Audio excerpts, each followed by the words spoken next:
नमस्कार बंधुरा आज के तैरी करब एकदम एक ब्रेकफास्टर रेसिपि जेटा खूबी हेल्दी और करतेও खूब सहज लागबे। तैरी करब आज के डालियार उपमा। एर जोन्नो एक कप डालिया निয়েছি। डालियाटाके प्रथमे शुकनो कड़ाईते दिए भालो करे एकटु टेले नेब, माने शुकनो भावे एकटु भेजे नेब। जेभावे आमरा जखन सुजिर उपमा तैरी करी एकटु भेजे निই सेइभावेই तैरी करब। भालो करे एकटु शुकनो खोलाय मीडियम टू लो फ्लेमे रेखे भेजे निले डालियाटा किन्तु सुंदर झरझरे हो जाए।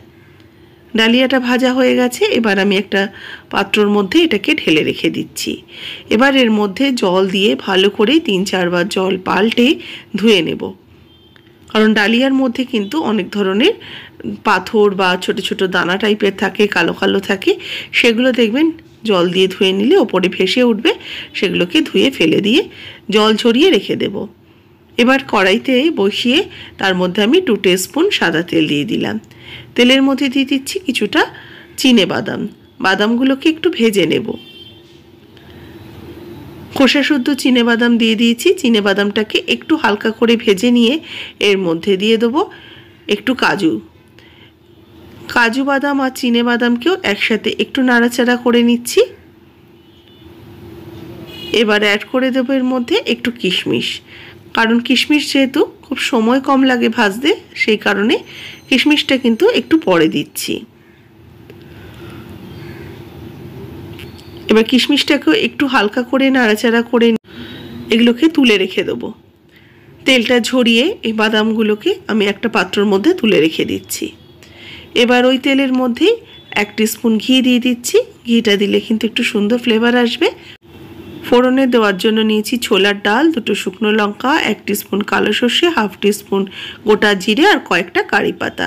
এবার এগুলোকে আমি ফোড়নে দিয়ে দিলাম। এবার ভালো করে ফোড়নটাকে কয়েক সেকেন্ড নাড়াচাড়া করে নেব।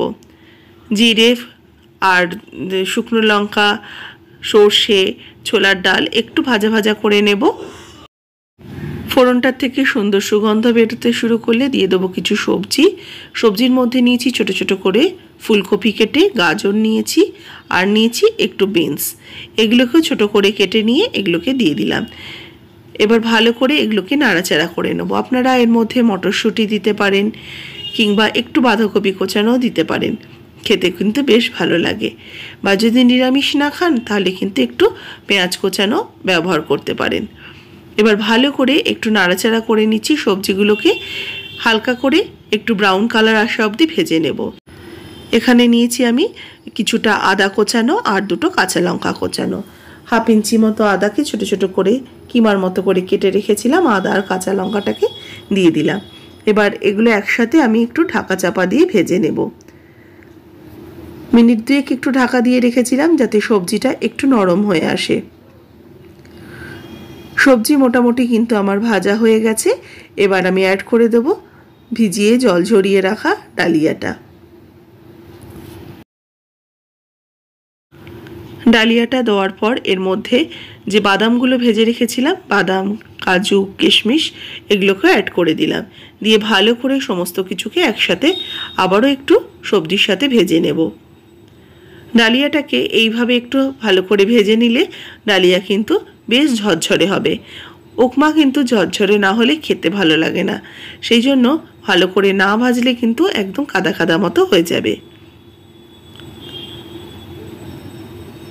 মিনিট 2-3 সময় ধরে আমি কিন্তু ডালিয়াটাকে সবজির সাথে ভালো করে ভেজে নিয়েছি। এবার এর মধ্যে আমি দিয়ে দেব জল। তবে যখন ঝরঝরে বানাবেন অবশ্যই জলের মাপটাও কিন্তু খুবই ইম্পর্টেন্ট। এখানে যেহেতু 1 কাপ আমি ডালিয়া নিয়েছি, আমি এখানে 2 কাপের মতো জল দিলাম। এবার ভালো করে ডালিয়াকে সমস্ত কিছুর সাথে জলের সাথে মিশিয়ে নিয়ে এবার এর মধ্যে স্বাদ মতো লবণ অ্যাড করব। আর দেব সামান্য একটু চিনি। চিনি আর লবণটা দিয়ে ভালো করে মিশিয়ে নিচ্ছি। এবার এটাকে ঢাকা চাপা দিয়ে 5 মিনিট মিডিয়াম টু লো ফ্লেমে হতে দেব। 5 মিনিট পর ঢাকাটা খুলে নিচ্ছি। ডালিয়া কিন্তু পুরো সম্পূর্ণ জলটাকে টেনে নিয়েছে। সবজি ডালিয়া মোটামুটি আমার সেদ্ধ হয়ে এসছে। এবার এগুলোকে একটু মিডিয়াম টু হাই ফ্লেমে রেখে নাড়াচাড়া করব। যেটুকু জল আছে সেটাও কিন্তু আস্তে আস্তে টেনে যাবে। নামিয়ে সার্ভ করে নিচ্ছি। তৈরি হয়ে গেল আমার ঝরঝরে ডালিয়ার উপমা। অবশ্যই বাড়িতে তৈরি করুন। কেমন লাগলো আমাকে কমেন্টস বক্সে জানাবেন। সকালের জলখাবার, বাচ্চাদের স্কুলের টিফিন কিংবা বড়দের লাঞ্চ বক্সেও কিন্তু অফিসে দিয়ে দিতে পারেন। হেলদি একটা রেসিপি, খেতে ভীষণ ভালো হয়, ঝটপট তৈরিও হয়ে যায়। রেসিপি ভালো লাগলে লাইক শেয়ার করবেন। যারা নতুন দেখছেন আমার চ্যানেলকে সাবস্ক্রাইব করে পাশে থাকা বেল আইকনটা প্রেস করে দেবেন। আমি যখনই কোনো রেসিপি আপলোড করব আপনাদের কাছে তার নোটিফিকেশন পৌঁছে যাবে।